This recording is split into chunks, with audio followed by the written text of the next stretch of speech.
So today on Project Shop, we are going to be revisiting how to get into the trunk of a W220 Mercedes with a dead battery. Now, in my last video, people were commenting saying, oh, just take your key and stick it in here and then the trunk will open. Well, unfortunately, my key barely goes in there, for one, and two, it won't turn. No matter what I do, I've sat here for an hour trying to get this thing to work. I got like 3 keys for the car, none of them work. So that's going to be another video, but let me show you what I did to make this easier to get into the trunk with a dead battery.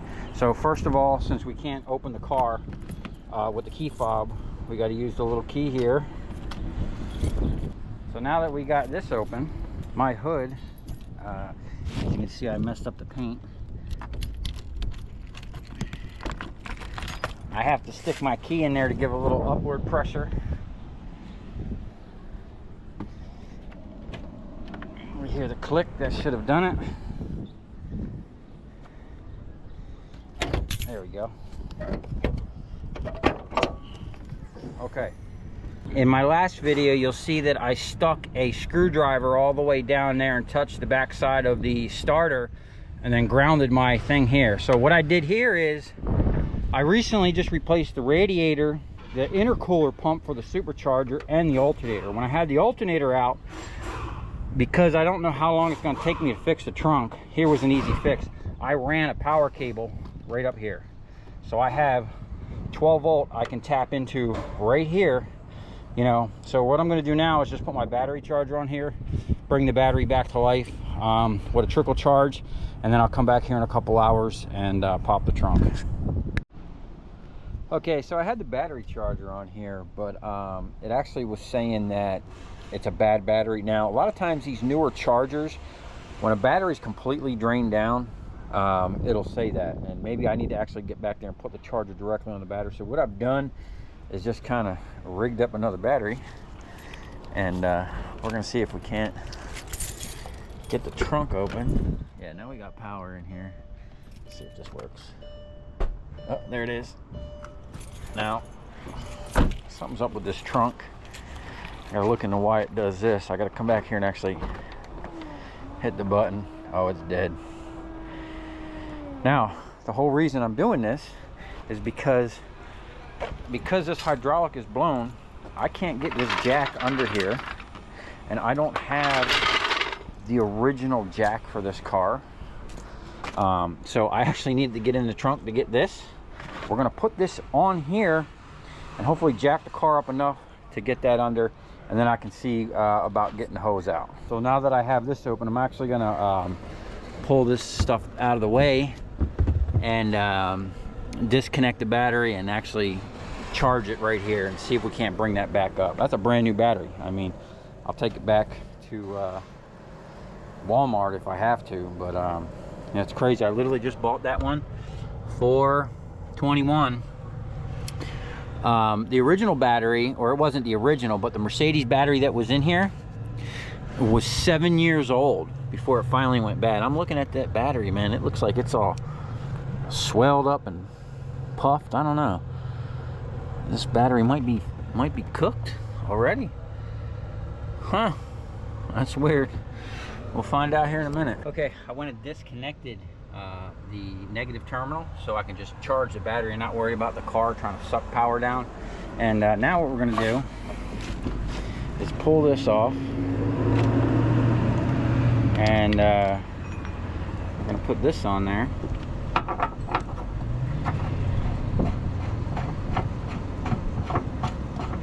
And what we want to do is run that all the way in. Make sure it's nice and tight.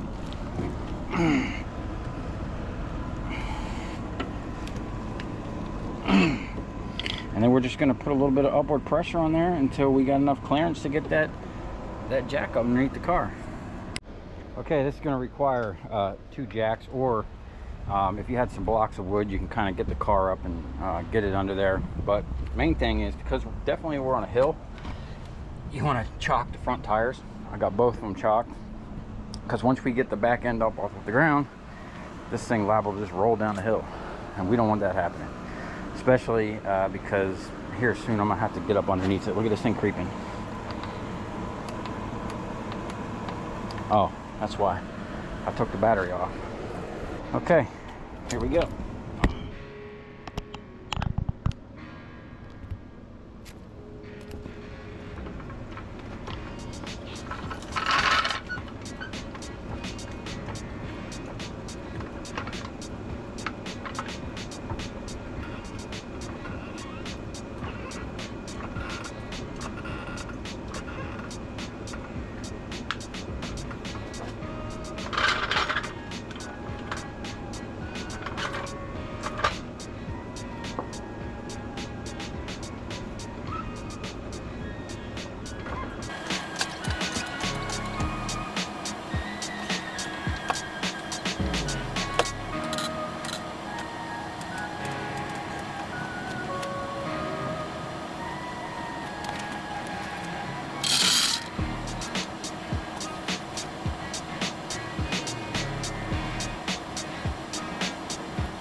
Okay, so I don't immediately see any wet spots. Now what happened was I got out of the car, I walked over here, the car was off, and then this strut just dropped. So I don't know if the strut blew or a hose. So I started the car and it blew out all the hydraulic fluid when I had the tow truck driver come. I'm just looking to see where all that fluid, it looks pretty dry back here. Looks like something might be over there and over there by the valve block. So what I actually need to do is set the car back down. And this is going to be difficult because this is all the way on this side of the car. I need to get that side of the car up first because the whole back end is sitting low, which I'm thinking it has something to do with the valve block, which is on the other side of the car there. So I'm gonna set this back down, jack it back up from here, and hopefully be able to sneak that in on the other side. I can get it jacked up and put a jack stand under that side, then come back over here, push back up on that, get the jack under here, get both rear end up on the jack stand.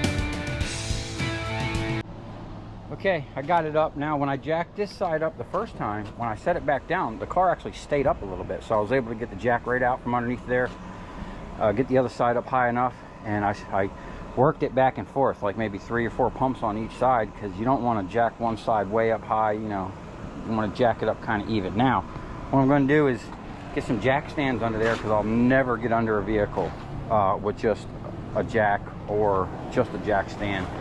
I make sure there's at least 2 systems.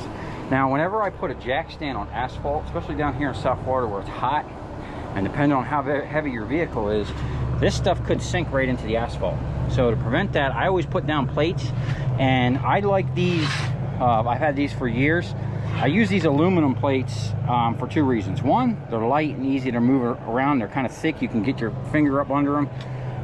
And 2, the aluminum is soft.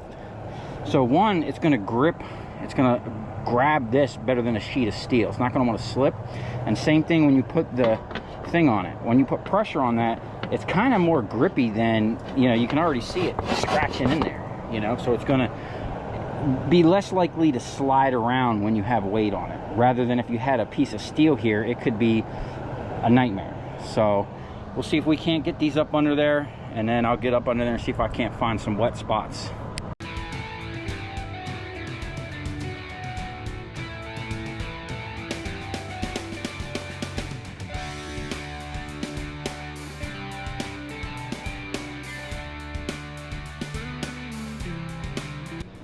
Okay, I got them under there, but I ran into a problem with when I set the car down and I had the jack stands even.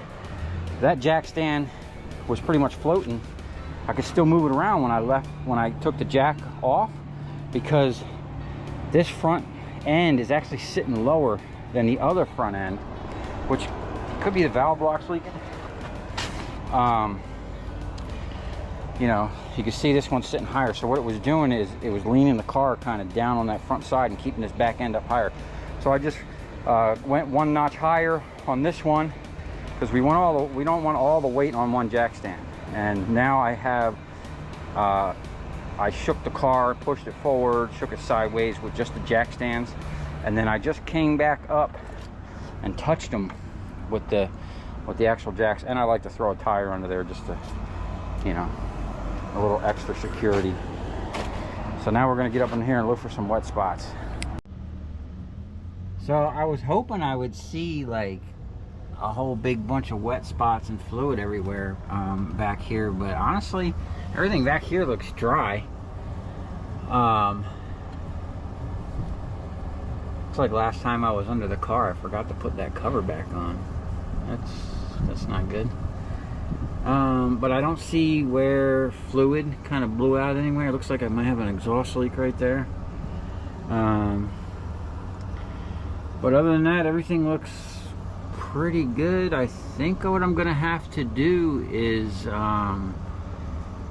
actually jack the front of the car up and go look up there. Wow. So what I might do is actually put this thing on blocks here. This plastic shit. Just so that I can get back up under here with some jacks if I have to. And I got to put that panel back on. I think I know where it is too. Yeah, I think what I'm gonna have to probably do is put some fluid in here and start it just to see where it's coming from, you know. Maybe I can find some cardboard or something to put down so we're not making a huge mess. I'm gonna let that battery charge for a little bit and then get this thing down and see if we can't find this leak. I got 2 cans of this stuff, CHF 11S. This shit was $37 a can. So unfortunately, I'm gonna put it in here, start the car up, and this is gonna blow out all over the ground somewhere, so I can figure out where exactly it's leaking, because I can't see nothing. And then hopefully we'll find out what the deal is and get it fixed.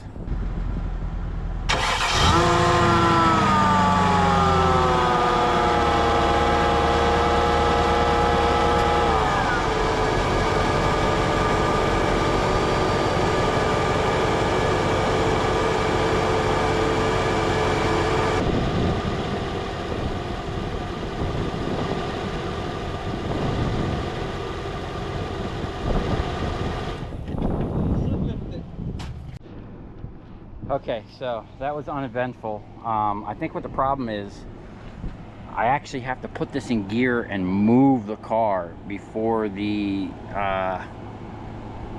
pump will actually raise the car. I've had this problem before when it sat for a couple months and I started the car, it didn't immediately raise up. It didn't raise up until I put it in reverse, and then the car kind of like pushed up. Okay, now we're right back where we started. The car slammed on the ground. It's really weird that this side is staying up a little bit higher, and that back wheel right there is the one that dropped on me all of a sudden. But this side, this whole side of the car is slammed all the way down. So I'm wondering if those valve blocks are leaking again. Either way, what I'm going to do is get in the car, start it up. I'm just going to pull forward a little bit, pull back, and hopefully it'll pressurize the system.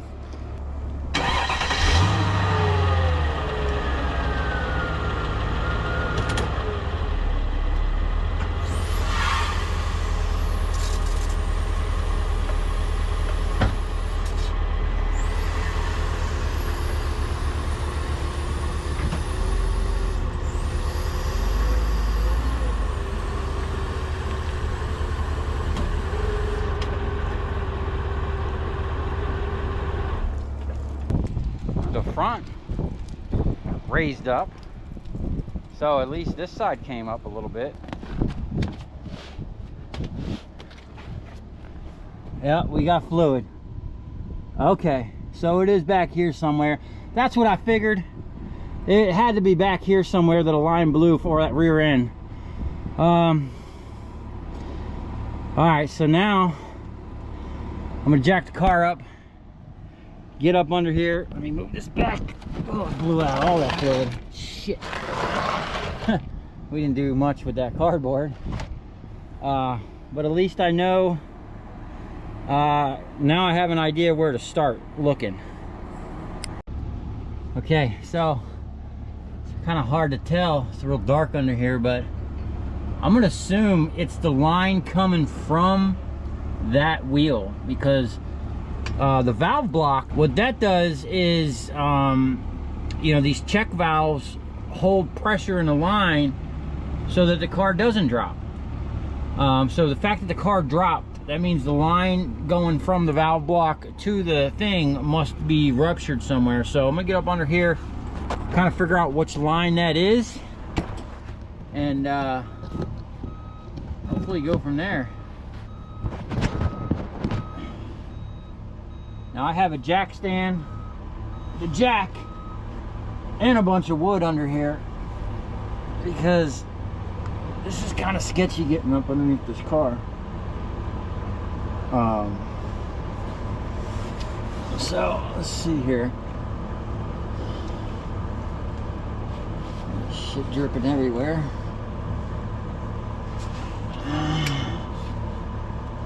All these lines. Nothing's obvious. Oh, is that it?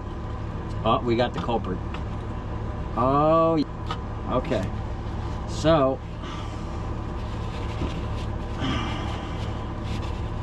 let's see here. Oh yeah, it's got a burr straight in the hose. And that's the problem with hydraulics.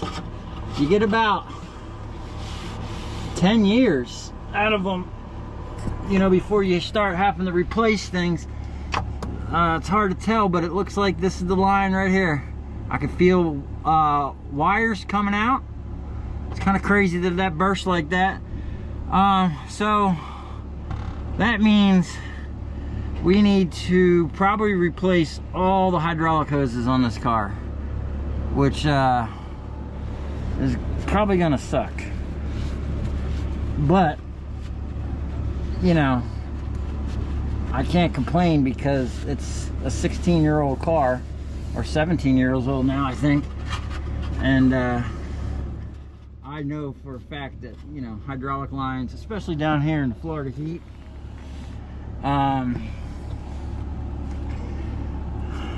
don't last forever. So it looks like it goes into there, and I'm not sure from there where it goes or how far, but it looks like I could probably just pull that off and take it to the local hydraulic hose place and just have a new line put on it, maybe. Okay, now that I know which line it is, and we'll be working here in the back, I'm gonna go ahead and put the jack stand on the aluminum plate, because I put the jack stands up front, it was sinking into the asphalt. So we'll get that up, and then get the other side of the car raised up really high so I can get up there and work underneath of it safely.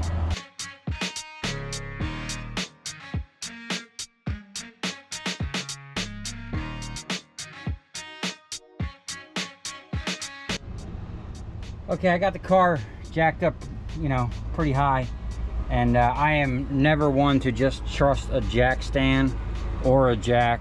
If I'm going to be doing a lot of work on our car, I'll shove tires, you know, underneath there as well. Especially with this car, because even if the car came down on a regular car, the springs would pretty much hold the car up. This thing, it'll drop all the way down and really crush you. And we ain't gonna be having none of that. So there's 3 lines coming out of the back of the valve block. 2 of them go to the strut, and I'm pretty sure one of them goes to the accumulator, which I replaced, which is under there. And I actually had this, I had to drop the exhaust, so I don't know if I'm gonna have to drop the exhaust to do this. That bracket there looks like it might be a little tough to get to, because there's another screw up there. I don't know if I could just take one side off and sneak that out.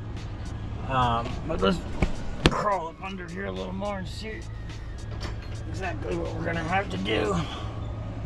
So it goes across,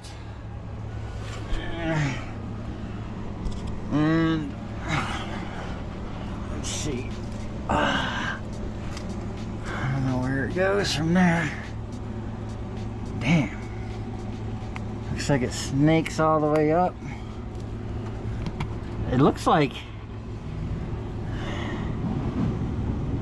it's almost got 3 sections of rubber. It goes rubber, hard line,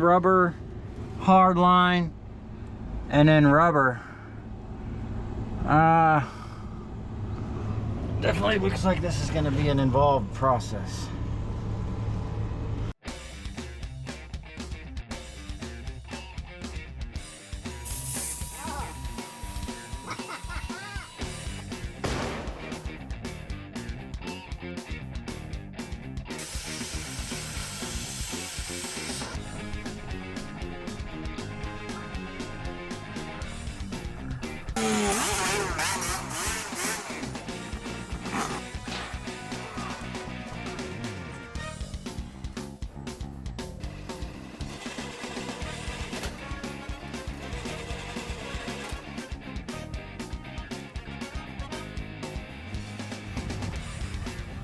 I'll tell you where we're going, right to the scrap yard.